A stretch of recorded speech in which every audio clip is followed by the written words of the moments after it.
there. Subscribe to my channel. And also press this bell icon.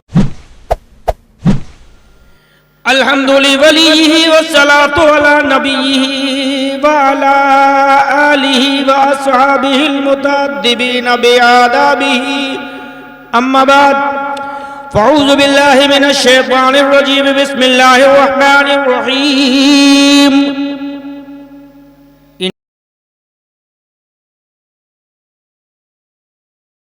इन औलियाउहु इल्लल मुत्तक़ून सदक़ल्लाहुल अज़ीम व सदक़ रसूलुहुन नबियुल अमीनुल करीम व नहनु अला ज़ालिका लमिनश शाहिदीन व शाकिरीन वल्हम्दुलिल्लाहि रब्बिल आलमीन। खुदा की कसम वो खुदा का वली है,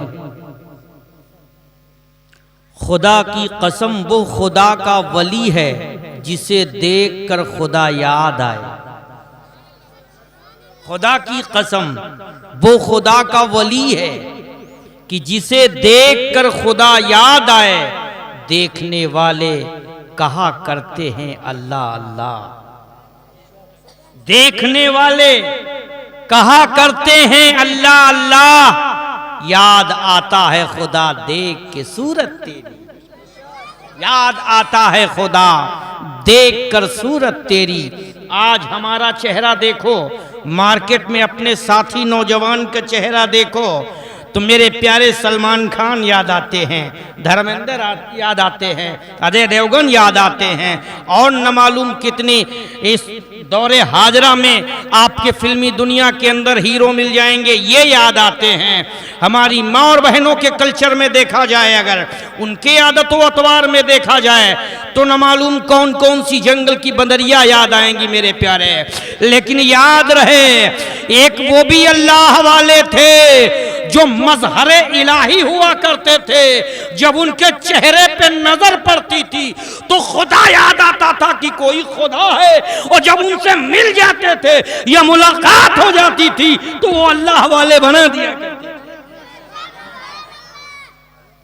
मैंने मुकद्दस कुरान में एक मशहूर आयत का तिलावत करके अपने आप को और आप हजरात को फरमाने इलाही से माला माल फरमाया, जिसमें अल्लाह तबारक व तआला फरमाता इन औलियाउहु इल्लल मुत्तक़ून।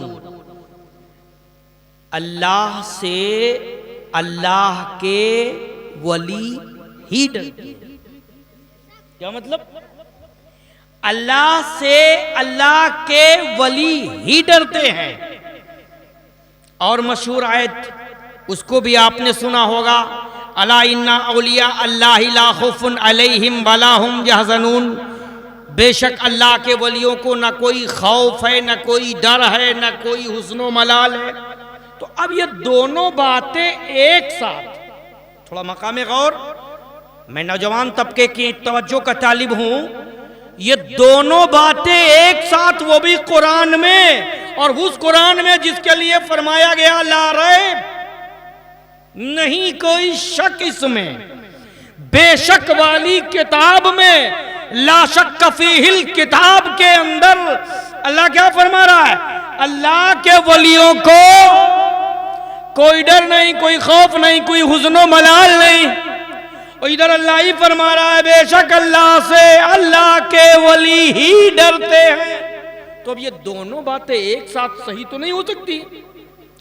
ये हमारी और आपकी अक्ल कह रही है, ये हमारा और आपका दिमाग बोल रहा है, ये हमारी और आपकी सोच बोल रही है कि दोनों बातें एक साथ ये दुरुस्त नहीं हो सकती हैं। या तो फिर अल्लाह के वलियों को डरने वाला मानो, या तो फिर ना डरने वाला मानो। अब कुरान में ये दोनों बातें हैं कि अल्लाह के वली डरते भी हैं और अल्लाह के वली नहीं डरते। ये दोनों बातें एक साथ कहां तक दुरुस्त हो सकती हैं? तो मेरे प्यारे थोड़ा जी लगाओ, आओ मैं कोशिश करता हूं बताने की। हाँ ये भी सच है कि अल्लाह के वली डरते हैं, हाँ ये भी सच है कि अल्लाह के वलियों को कोई डर नहीं। तो वो कैसे? सुनो, अल्लाह के वली जितने भी हैं ये सारे के सारे वली किससे डरते? इससे पहले एक बात बता दे, अल्लाह ताला ने फरमाया मैं दो चीजों को एक जगह जमा नहीं करता, नफरत और मोहब्बत एक जगह जमा नहीं होंगी। दिन और रात एक जगह जमा नहीं होंगे, समझ रहे हो? नफरत और मोहब्बत एक जगह जमा नहीं होंगे, दिन और रात एक जगह जमा नहीं होंगे, पानी और आग एक जगह जमा नहीं होंगे। इसी तरह अल्लाह फरमाता है मेरा डर और दुनिया का डर ये दोनों एक जगह जमा नहीं हो सकते। अल्लाह फरमाता है जिसके दिल में मेरा डर बैठ जाता है मैं सारी दुनिया से उसके दिल को लाखौफ कर दिया करता हूं, फिर सारी दुनिया से उसके दिल से सारी दुनिया का डर निकाल दिया करता हूं। और बंदे के दिल में जब तक अल्लाह का डर नहीं होता है उस वक्त तक वो दुनिया में छोटी से छोटी चीज को भी डरा करता है। कुछ समझ पाए? क्लियर ये हुआ, इससे साबित ये हुआ कि अल्लाह के वलियों के दिल में परवरदिगार का डर है, दुनियादार का डर नहीं है। और हमारा और आपका मामला है कि हम और आप परवरदिगार से नहीं बल्कि दुनियादार से डर रहे हैं। परवरदिगार से डर होता मेरे प्यारे, मस्जिदों से अजानों की जिस वक्त सदाएं बुलंद होती, कान में अजान टकराती और जैसे ही अजान के अल्फाज अल्लाहू अकबर अल्लाह दोहराए जाते, अल्लाह बहुत बड़ा है, अल्लाह बहुत बड़ा है, जिस्म के अंदर रोंगटे खड़े होते, बदन झुरझुरी लेता, बदन में कपकपी आती है। जब अल्लाह सबसे बड़ा है, जब अल्लाह सबसे बड़ा है तो उसके आगे दुकान क्या है, उसके आगे मकान क्या है, उसके आगे तिजारत क्या है, उसके आगे धंधा क्या है, उसके आगे बिजनेस क्या है, उसके आगे खरीदो फरोख्त क्या है, उसके आगे दुनियादारी क्या है। जब अल्लाह बड़ा है तो जमीन अकीदत झुका दो। जितने भी अल्लाह के वली जहां भी रहे यही मिशन तो बढ़ाते रहे, यही तो उनका मेन टारगेट था। मेरे प्यारे सारे अल्लाह के वली दुनियादार को छोड़कर परवरदिगार को खुश करते हैं। भैया बात समझ में आ रही है? कुछ जो बोल रहे हैं ये बात समझ में आ रही है? अल्लाह के वली सारी जिंदगी सिर्फ अल्लाह को राजी करते रहे, पूरी जिंदगी सिर्फ राजी कर। और ये नमाज के ऊपर में 1 मिनट बोल गया, हमारी अपनी आदत है, हम थोड़ा लफ्फाजी से बचने की कोशिश करते हैं, क्योंकि जितनी देर लफ्फाजी से बच लोगे इतनी देर में कुछ काम की बात हो जाएगी। हमारे पास दलील है, हम ऐसे नहीं बोलते। दुनिया के अंदर कोई काम ईमान के बाद, दुनिया के अंदर ईमान के बाद कोई काम ऐसा नहीं है जो नमाज से बढ़कर हो। कोई काम दुनिया के अंदर, पहले शर्त है कि ईमान वाला हो, मोमिन हो, इसके बाद में कोई काम नमाज से बढ़कर नहीं है मेरे प्यारे। और उसकी दलील मैं इस तरह दे दूं, खाने काबा में जो हुज्जाजे किराम हैं, हज करने के लिए जाते हैं, इनसे पूछो जब हुदूदे काबा में पहुंचते हैं तो तवाफ बराबर जारी रहता है, बराबर। तवाफ दिन में भी होता है, तवाफ रात में भी होता है, तवाफ सुबह में भी होता है, तवाफ शाम में भी होता है, तवाफ दोपहर में भी होता है, तवाफ सर्दी में भी होता है, तवाफ गर्मी में भी होता है, तवाफ धूप में भी होता है, तवाफ बारिश में भी होता है, बराबर तवाफ होता रहता है। दिन रात सुबह शाम कभी तवाफ बंद नहीं होता, बराबर तवाफ चलता रहता है। दुनिया भर के जाने वाले हुज्जाजे किराम बराबर तवाफ करते रहते हैं। मैं आपसे पूछ रहा हूं, ये दिन और रात में बराबर तवाफ होने वाला, दिन और रात की 24 घंटे की बराबर घड़ियों पर दौड़ने वाला तवाफ दिन रात में कभी नहीं रुकता, मगर एक वक्त आता है जब ये रुक जाता है। एक वक्त ऐसा आता है कि जब ये रुक जाता है तवाफ। नाम पता है वो कौन सा वक्त है जब ये तवाफ रुकता है? अब यही तवाफ जो 5 वक्त की नमाज है, फजर, जोहर, असर, मगरिब, इशा, इन 5 वक्तों के इन 5 टाइम में जब ये नमाज का वक्त होता है, चलता हुआ रब के घर के अंदर का तवाफ रुक जाता है। अब फैसला तुम्हें करना है, ईमान से बताना। और ये तवाफ भी इबादत और नमाज भी इबादत, फजर भी इबादत, तवाफ भी इबादत, जोहर भी इबादत और तवाफ भी इबादत, असर भी इबादत, तवाफ भी इबादत, मगरिब भी इबादत, तवाफ भी इबादत, इशा भी इबादत, तवाफ भी इबादत, ये भी इबादत, वो भी इबादत, ये भी अल्लाह के लिए, वो भी अल्लाह के लिए, ये भी खुदा के घर में, वो भी खुदा के घर में। फिर तवाफ वाली इबादत को नमाज वाली इबादत पर फौकियत क्यों दी गई, मर्तबा क्यों दिया गया, फजीलत क्यों दी गई? मैं पूछ रहा हूँ। 1.5-2 लाख रुपये लगाकर पहुंचते हो खाने काबा, तवाफ करते हो, बड़ा मुकद्दस घर है, बड़ा मुबारक घर है, बड़ा मुतबर्रक घर है, घर बड़ा प्यारा घर है, अल्लाह का वो मुकद्दस घर जिसमें तवाफ होता। अब 5 वक्तों में ये चलता हुआ तवाफ रुक जाता, वजह क्या है? पता चला तवाफ वाली इबादत से बढ़कर नमाज वाली इबादत है, तभी तो तवाफ को रोक दिया गया। अरे बोलो, है कि नहीं?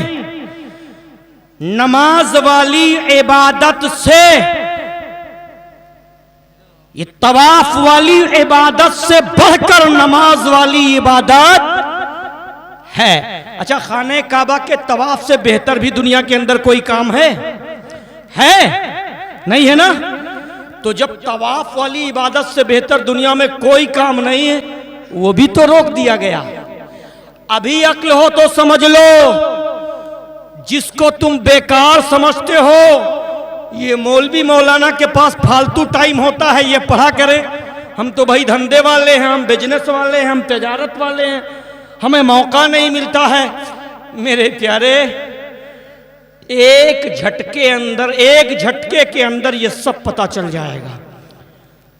मेरे जैसा मौलाना मुफ्ती साहब किबला भी आएंगे, अब्दुल कादिर साहब, हजरत अल्लामा मौलाना मुफ्ती अब्दुल कादिर साहब अगैया चौराहा नानपारा से आ रहे हैं, उनका भी बयान सुनेंगे। उनके बाद और न मालूम कितने कितने बड़े मौलाना का बयान सुने। आंख नहीं खुल रही है, जूं नहीं रेंग रहा है, बदन में कपकपी नहीं आ रही है। एक मौलाना ऐसे हैं मेरे प्यारे, एक झटके के अंदर सब बता देंगे। एक मौलाना ऐसे हैं, एक झटके के अंदर सब बता देंगे। और जानते हो कौन है? मौलाना का नाम बता दे रहा हूं, नोट कर लो पता। और मौलाना का नाम है हजरत अल्लामा मौलाना मलकुल मौत, जिनका नाम इजराइल है। 1 मिनट के अंदर सब बता देंगे, सब याद भी आ जाएगा। उस वक्त तड़पोगे भी, काश वो वक्त मिल जाए। मगर आज ले उनकी पनाह, आज मदद मांग उनसे, वो फिर न मानेंगे कयामत में अगर मान गया। मनाने का वक्त आज है, राजी करने का वक्त आज है, अल्लाह को खुश करने का वक्त आज है। अगर चाहो तो अपने रब को मना लो, अगर चाहो तो अपने रब को खुश कर लो, अगर चाहो तो अपने रब को राजी कर लो। मेरे प्यारे, ये वक्त निकल गया तो कल रोज़े महशर में तुम तो माने खड़े होगे, उस वक्त मेरा रब मानने के लिए तैयार नहीं है। एक बुजुर्ग मार्केट के अंदर खड़े रो रहे हैं। पूछा, बाबा क्या हुआ, क्यों रो रहे हो? तो बाबा ने कहा, ए भैया थोड़ी देर के लिए यार अपने जहन को हाजिर करके मैं कुछ काम की बातें आपके सामने रखना हूं, समझने की कोशिश करो, अफरा तफरी का माहौल न करो, इन बच्चों को डर दो। मार्केट के अंदर एक बाबा खड़े रो रहे हैं। लोगों ने पूछा, बाबा क्यों रो रहे हो, क्या बात है? कहा, मैं चाहता हूं अल्लाह की और इन बंदों की सुलह करा दूं। तो कहा फिर?